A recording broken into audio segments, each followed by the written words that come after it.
Linking word है हमारा but. But का मतलब होता है पर। बट का मतलब होता है पर, लेकिन, किंतु, परंतु। वह ईमानदार है, वह ईमानदार है पर कंजूस है।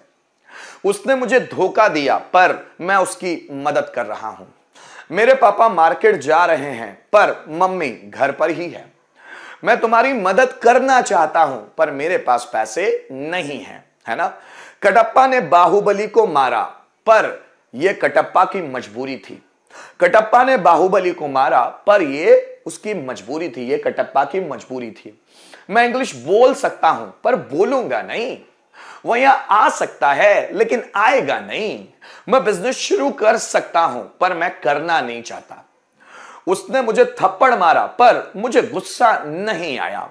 मैं ऑनलाइन क्लासेस ले रहा हूं but students online classes attend नहीं कर रहे हैं। उसने मुझे समझाया पर मुझे समझ में नहीं आया। तो आप बोले पर, लेकिन, किंतु या परंतु, है ना। ये कोई भी वर्ड आ जाए इसका मतलब होता है बट।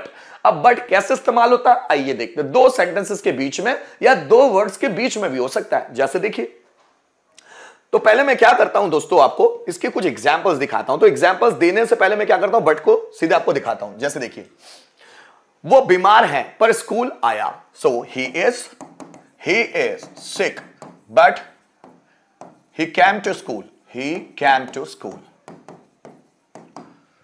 मेरा भाई ईमानदार है पर कंजूस है। अब डायरेक्ट लगा सकते हैं, माई ब्रदर इज ऑनेस्ट बट माइजर। अब हमने डायरेक्ट माइजर क्यों लगा लिया, क्योंकि दोनों का सब्जेक्ट माई ब्रदर ही है। My brother is honest, my brother is माइजर। मेरा भाई ईमानदार है पर कंजूस है। तो दोनों के लिए सब्जेक्ट तो एक ही है ना, इसलिए हमने सब्जेक्ट और हेल्पिंग वर्ब को हटा दिया। ठीक है, my brother is honest but माइजर।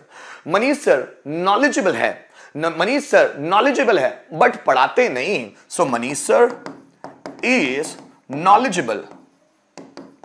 knowledgeable but he doesn't teach।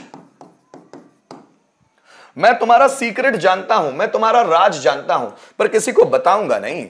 I know your secret but I will not tell to anybody।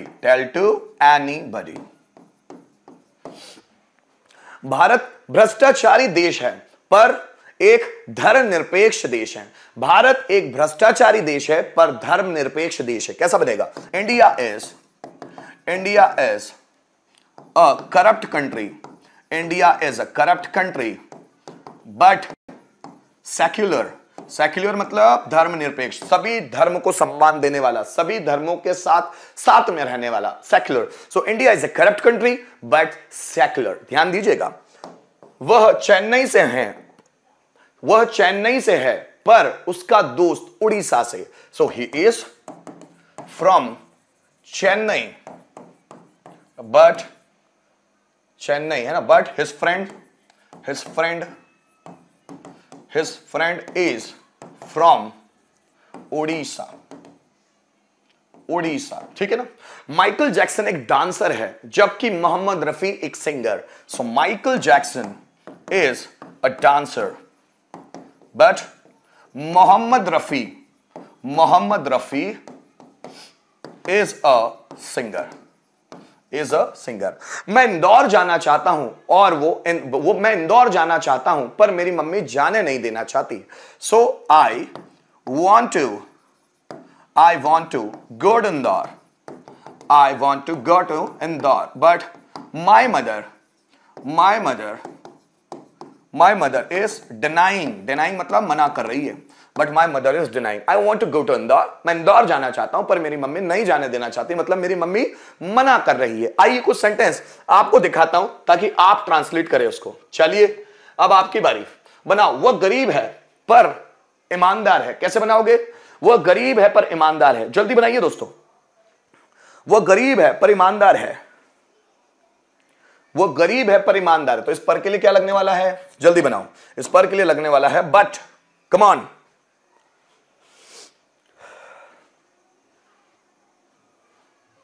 वह गरीब है पर ईमानदार है। जल्दी बनाए दोस्तों, वह गरीब है पर ईमानदार है। सेंटेंस कैसे बनेगा? Come on. Yes, very good Samyak. He is poor, he is a नहीं आएगा, ही इज पुअर। कभी भी एडजेक्टिव के आगे आर्टिकल नहीं लगता, और वो सिंगल एडजेक्टिव है, कल ही तो समझाया मैंने। कभी भी एडजेक्टिव के आगे आर्टिकल नहीं लगता। ही is poor but honest. Yes, very good. देखिए एक चीज क्लियर करता हूं मैं आपकी, ध्यान दीजिएगा।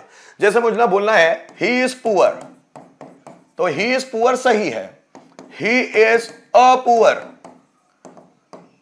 ये गलत है। ये गलत क्यों है? क्योंकि एडजेक्टिव के आगे कभी कोई आर्टिकल आता ही नहीं है। लेकिन अगर इस एडजेक्टिव के बाद कोई नाउन आ जाए तो आर्टिकल आ सकता है। जैसे ही इज अ पुअर बॉय। अब देखिए ये नाउन आ गया, फिर उसके पहले एडजेक्टिव और उसके पहले आर्टिकल, तो ये सही है। ध्यान से देख लीजिएगा, ध्यान से देखिए। एक और बार समझाता हूं। मुझे बोलना है Radha is a beautiful.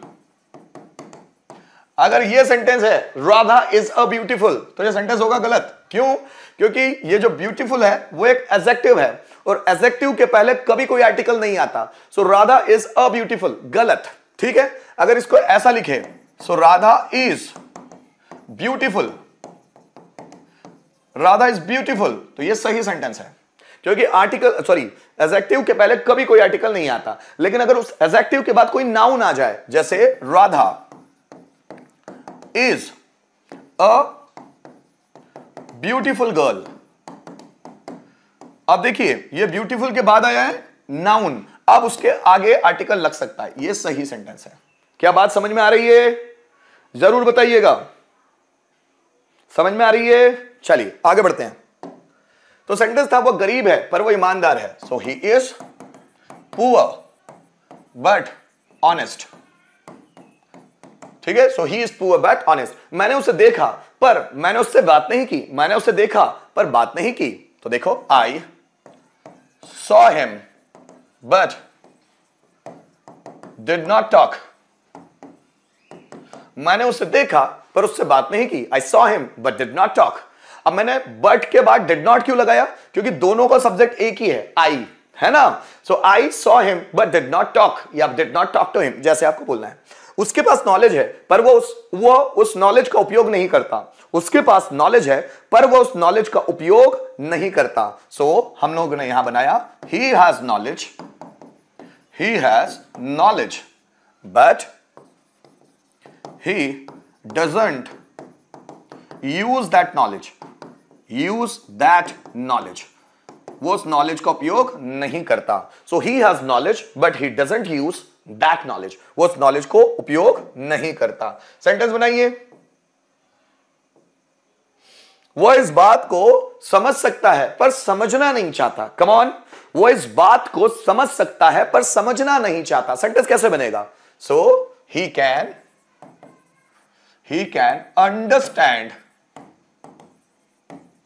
understand this thing but doesn't want to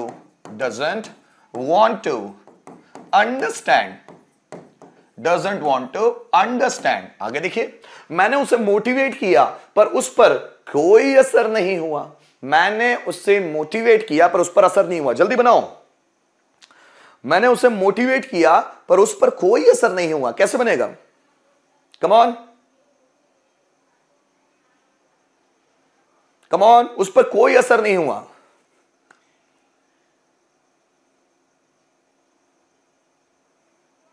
come on, चलिए बनाए। देखिए मैंने उसे मोटिवेट किया, so I motivated him but he did not get impacted by that। he did not get impact का मतलब होता है प्रभाव होना। so he did not get impacted by that, उस पर उस चीज का कोई प्रभाव नहीं पड़ा। so he did not get impacted by that, तो उस पर उस चीज का कोई प्रभाव नहीं पड़ा। so I motivated him but he did not get impacted by that, उससे वो प्रभावित नहीं हुआ।